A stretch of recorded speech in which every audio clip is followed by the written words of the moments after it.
In March 2019, we produced a video demonstrating how to weave the barbed wire cross, which was purchased from Hobby Lobby. Since then, Hobby Lobby stopped selling those crosses. Several people have asked, is there a suitable replacement available? As you might guess, I enjoy a challenge. That challenge resulted in this longer than normal video. So we've divided it into 3 sections. The first is a section focused on preparing the alternative cross we found. Section 2 explains how I weave it. And Section 3 shows how to weave the God's Eye in the center of it. While all will be included in this full-length video, the individual sections are posted on this YouTube channel for easier access and use. The closest I could find is a floral wire cross sold at Dollar Tree stores during certain times of the year. I went online and found several vendors selling that same cross. Dollar Tree sells them for, well, as you imagine, $1. When they are not stocked in the store, you can go to the company's website and purchase them online. The downside, you have to buy 24 of them. That works if you have a lot of friends. Weaving this cross is similar to weaving the Hobby Lobby crosses, but there are a few differences in techniques for several reasons. The crosses are made with much thinner wire and are more fragile. Because of that, we use the wire frame more as a skeleton to support the weaving and not as a visual attribute of the finished product. They have 2 center wires versus 1, changing the weaving pattern. The Dollar Tree crosses are 23.5 inches long, making them bigger than the 20-inch Hobby Lobby crosses. I don't like the longer proportion, so I cut them off, and I'll show you how I do that as well. They are green versus black, an odd color against the brown flat fiber we use to weave it. The crosses are arched in the center, giving the finished product more depth. And they have cross-member support brackets I like to hide while weaving. This video will follow a pattern I've written to weave these floral wire crosses. I've compensated for the differences and created techniques to overcome drawbacks. This is my way, and certainly not the only way to do this. I'll be glad to send you the pattern. Just send me an email requesting it using the email address at the end of this video. Let's begin by seeing how to make the cross the length you want. If you want to use the cross as is, just fast forward through this area to the weaving section of this video. As I said, these crosses are about 23.5 inches long. I felt it looked better about 3 inches shorter. The shortening process will require a pair of pliers or a Dremel cutting tool to cut the wires, a yardstick to measure what we are doing, scissors to cut the heat shrink, 3/16 diameter heat shrink tubing to rejoin the shortened wires. It'll take about 8 inches of it. A heat source, such as a heat gun, to shrink the tubing into place, and I use Rust-Oleum's nutmeg spray paint to mask the green color of the cross. First, we cut the cross, removing its lower cross brace. We cut it below and above the brace. You can do that with wire cutting pliers, dikes, or a power tool such as a Dremel. Be careful, and as always, use safety glasses to protect your eyes from flying sparks and pieces of wire. Next, we'll adjust the top of the cross to our desired length, in this case 20.5 inches.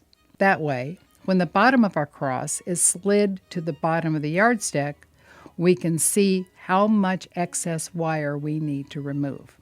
We want about 1 inch of overlap, which will be covered by our heat shrink. Mark the points and remove the excess wire.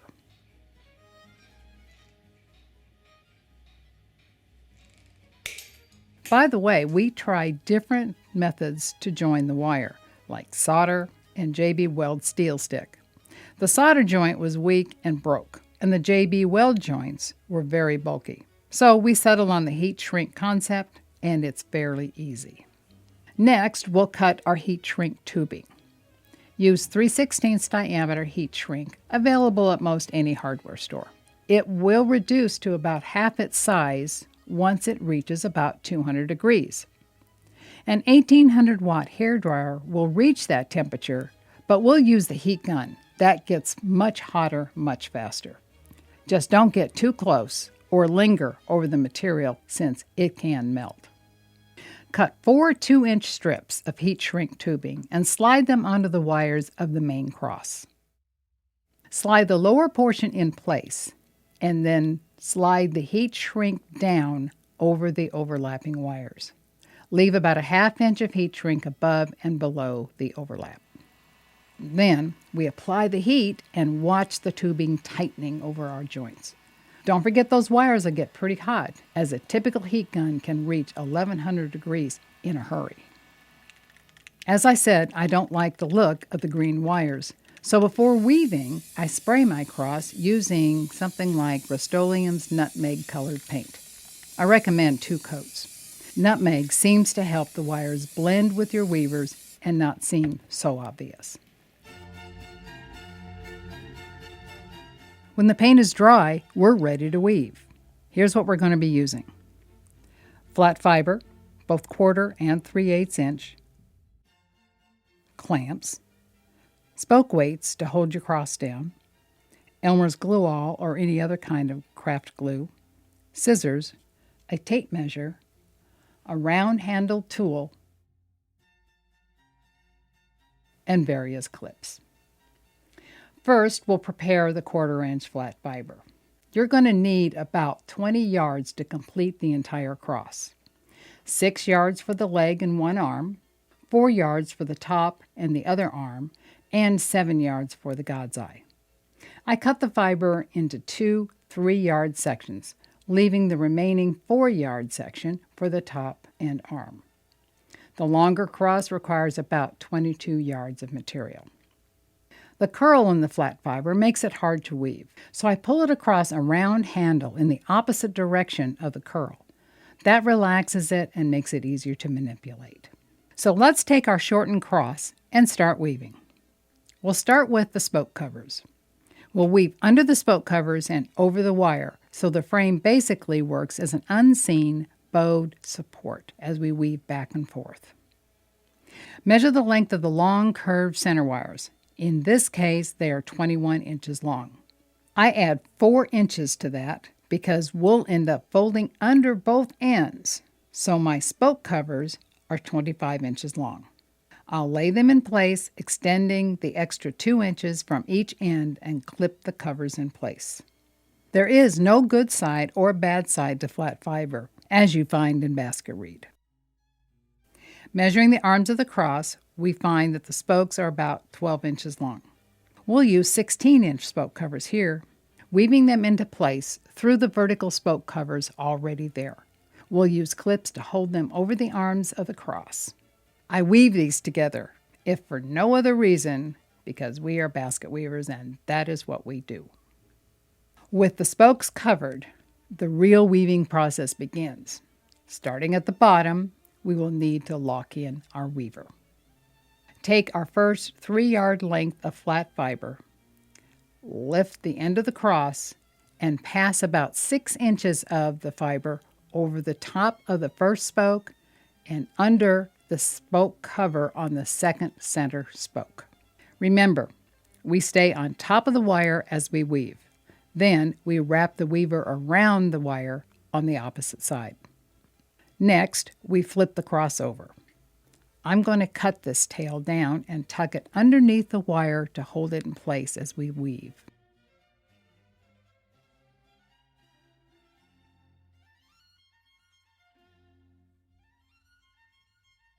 Take the dangling spoke covers and fold them over the end so they are under the cross. We'll use alligator clips to hold these loose ends in place as we weave. When we flip the cross back over exposing the front, we'll need to readjust the covers so we start out with everything nice and straight. Our alligator clips will help hold things in place, and we'll walk them up the spokes as we weave. To weave, we'll begin by sliding our weaver between the spoke cover and the wire on the first spoke. Depending on how close you placed the alligator clip, you may need to move it for a moment to have enough room between the wire and the spoke cover to slide between them. Pull the weaver through the gap. That part gets easier the longer you weave since the weaver gets shorter. But at first, you'll do a lot of pulling. Fold everything into place and make sure the weaver stays packed. Then weave over the second spoke cover and under the wire on the far side of the frame. Then we wrap it around the wire frame and start back to the other side. If the weaver was 6 yards long, it would be long enough to weave all the way up the shortened cross and out the arm, where we'll eventually end this process. These shorter 3-yard weavers make that a lot easier, and I'll demonstrate how to join a new weaver as we continue. For now, let's keep going by weaving between the first spoke cover and the wire beneath it. Then over the next spoke cover and under the wire frame. Another thing to watch out for is when the weaver twists. It's no big deal, just straighten it and keep going. The material is very flexible.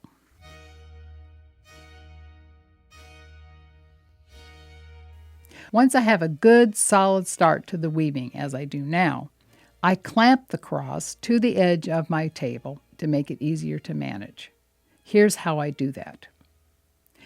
I use the clamps to hold the arms of the cross in place. You'll notice that the cross is a bit wobbly on the edge of the table. That is where the spoke weights come in.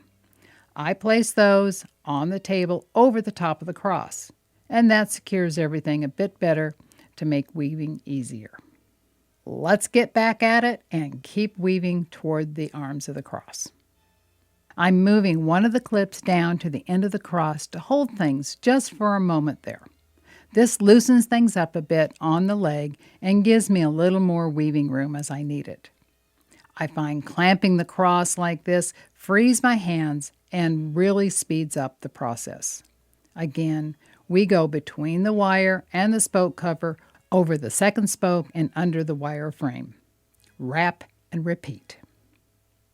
As we reach the wire frame on each side, we always go from the spoke, under the wire, wrap it around, and head back to the other side to complete the row. Just keep doing the basic basket weaving pattern. Under, over, under, and then wrap. You don't have to cover the center spokes, but I prefer to cover the wire as much as possible. This design allows me to keep things much neater, and it also allows me to cover the cross supports up the leg of the cross. If you weave under the wire spokes, inevitably some of the wire will be visible when you finish. If you don't shorten the cross, there will be 2 of these cross supports to work around. The nutmeg-colored paint camouflages the wire, blending it into the color of the flat fiber. But the paint does have a tendency to chip off as we weave the cross. Covering as much of the wire as we can helps hide those bare spots. Once your weaver begins to get short, you'll need to find a place to add a new length to your weaver. You'd want to do it in a way as invisible as possible. Here's how I do it. I want to stop when the weaver is going under the first spoke and over the second. I'll remove the clamps and the spoke weights and move the cross onto the table so you can see what I'm doing. This weaver is going to fold back in this direction as we continue weaving. Turn the cross over and remove this clip. Then I take a new piece of flat fiber that has been relaxed to remove the curl and slide it under the wires underneath the last weaver's row. Next, we flip the cross over so we can trim the initial weaver and try to hide it. I'm going to cut it right here so I can lap over the top of it. After I cut it with my scissors, I use my new weaver to guide the old one under the first spoke cover and over the second. Since I keep packing the weaving tight, it makes it easy to disguise the shortened weaver as I keep going under, over, under, and then wrap. We'll keep weaving until we get to the arms of the cross, and we'll need to make a 90-degree turn when we get to the corner. That will happen when we have woven about 25 rows up the leg of the cross. One row is a trip from one side to the other side and back. If you didn't shorten the cross, you'll get to this point after about 30 wraps around the leg of the cross. To make the transition, after passing under the wire frame, bring it up over the arm's lower wire, making a 90-degree turn as you begin your first weave over the arm. Then I'm going to again secure the cross to the edge of my table and place the spoke weights on the opposite arm for stability. Make any adjustments you might need to keep your spoke covers aligned and in place. Now you're ready to take off weaving again. The process is the same. Under the first spoke cover, over, under, and wrap, and head back to the other side. Make sure you don't let it get twisted.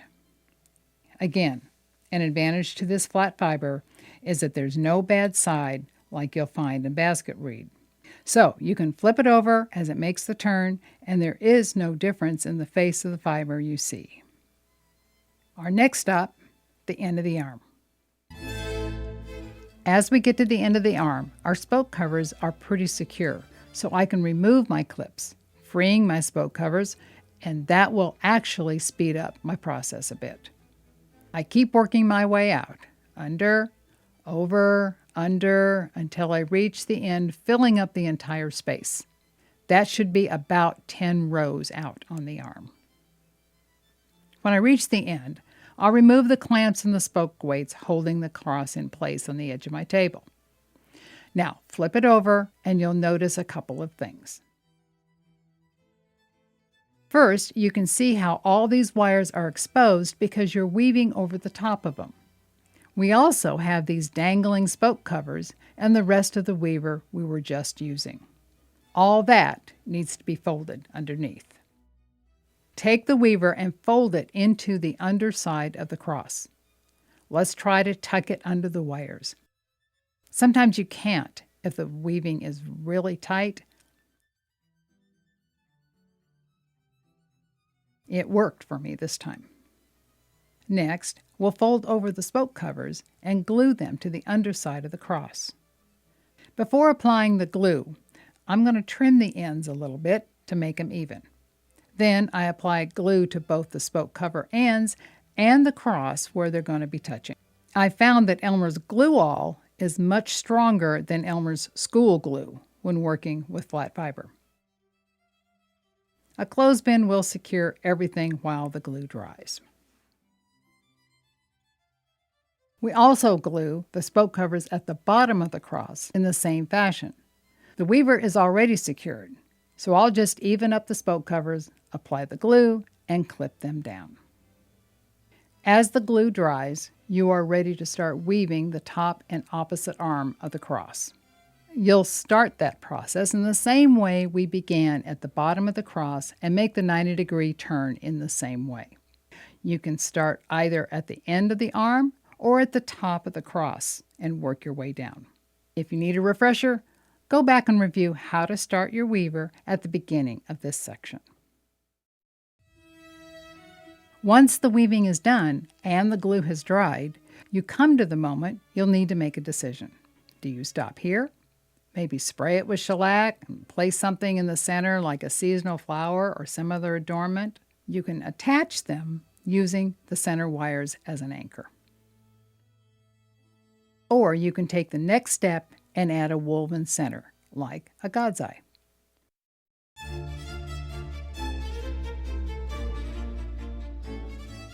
There are two different God's eye sizes that you might consider. This one was done using 3/8 flat fiber. This one using 1/4 inch.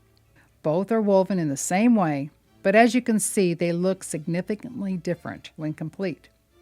This one's a bit larger with a little more presence. That's why I'm going to use the 3/8 for our demonstration. It plays better for the camera. I've created a graphic to help you weave the God's Eye. You can see I've labeled the weaving terms corners 1, 2, 3, and 4. The arrows provide the directions of your weaver. The solid lines indicate passes on top of the cross, and the dotted lines indicate weaver travels behind the cross. To make this easier to understand, and so that you can see the graphic, we'll begin this demonstration using an empty cross. That will allow you to see the graphic underneath. First, let's turn the cross over and attach a weaver using a clip. We will not do this when we work with the cross that has been woven. We'll start at corner number 1 and pass over the center of the cross to corner number 2, then behind the cross to corner number 3, across to number 4, behind to number 2, across to number 1, then behind number 4, across to number 3, and then behind to number 1. This will complete one revolution. So let's do it. I start by going across to number 2, then behind the cross to number 3, across to number 4, behind to number 2,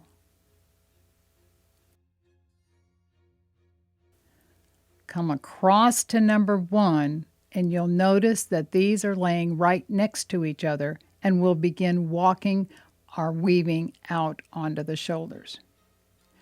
Then go back behind to number 4,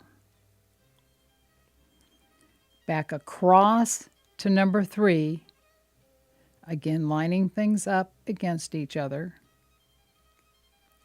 and then behind to number 1. It takes about 7 yards of material, either 1/4 or 3/8 inch flat fiber, to complete the entire God's Eye, and that will be about 7 or 8 revolutions, starting and stopping at corner number 1. On a completed God's Eye, you can see the weaving will be stepping itself up and out from the center as you layer everything after laying your first row. It creates the stair-step effect from the center. Again, we accomplish that by working our weaving out onto the shoulders. Now let's get started working on our woven cross. Lay it out on the full-size graphic and orient it over corners 1, 2, 3, and 4. The process to make this God's Eye is the same to make it on any basket. So once you master this, you can transfer this skill to any basket you weave.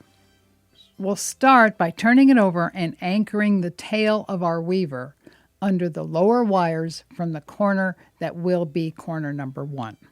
You can apply glue here if you'd like, but it is not really necessary since our weaving will tighten this area as we proceed. As before, we begin moving from corner number 1. I weave across to corner number 2.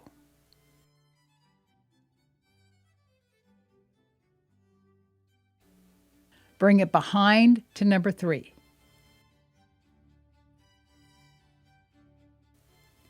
Cross over to number 4. Go behind to number 2. Come across to number 1. Then we go back behind to number 4.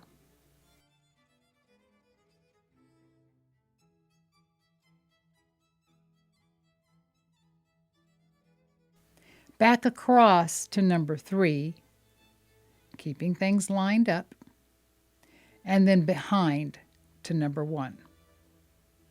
Revolution 1 is complete. At this point, I start using clips to help me keep things stacked evenly. It may seem a bit unwieldy, but the weavers tend to slip a bit, and that can spoil your stair-step effect. I find the clips help prevent that from happening.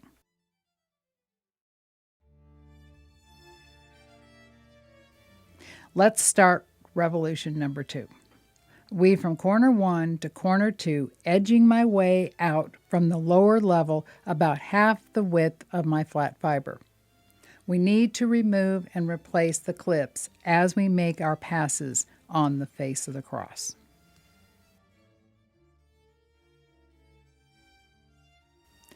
Bring it behind to corner number 3. Cross over to corner number 4.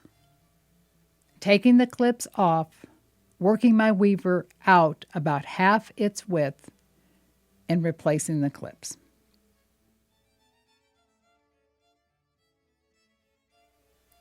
Go behind to corner number 2.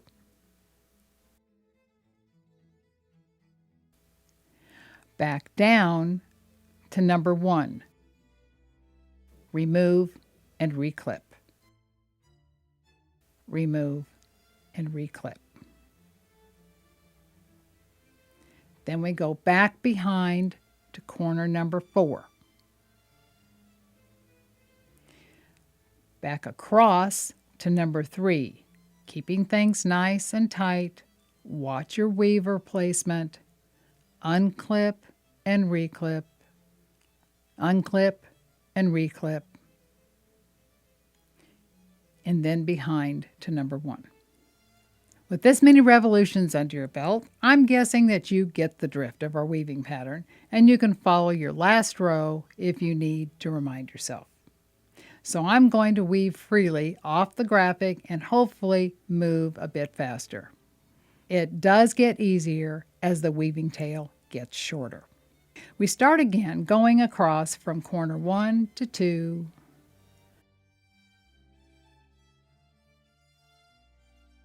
behind to 3,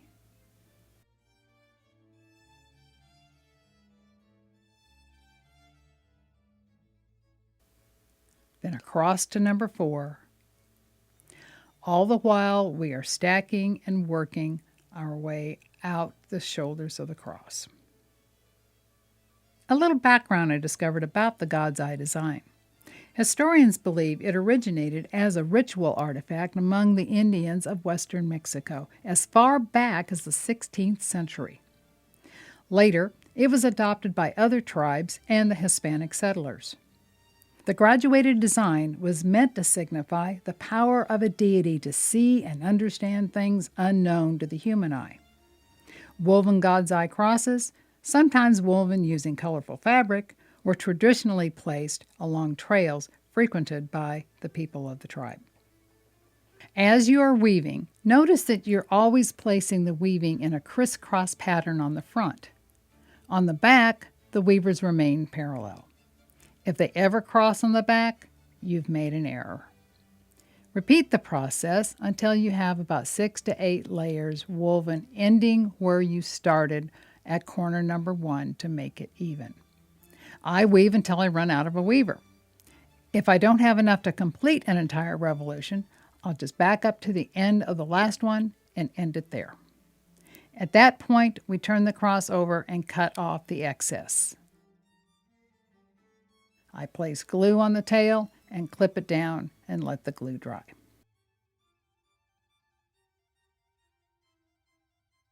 I leave the clips on the front in place until I'm ready to shellac the cross. It seems to help train the fiber to lay in place. The clear shellac will also help stiffen the flat fiber and help it hold its shape. If you want to paint your cross, you can, but I'm told you need to first spray a couple of coats of shellac on it to prime the flat fiber. I've never done it, but I'm told the shellac helps prevent the paper from absorbing the paint. I find these make great gifts, especially for those who have lost someone dear to them. They're suitable donations for church bazaars, and because they are basic and unadorned, they are easy to decorate for whatever occasion arises. Again, if you have any questions or if you'd like a copy of the pattern or graphic I used in this video, please send me an email at the address on the screen and I'll be glad to share them with you. And feel free to send me a picture of your handiwork. I'd like to see your ideas to modify this project. Seeing the creativity is fun. I often tell folks we do these videos simply because I enjoy both sharing and learning from others. And I love weaving.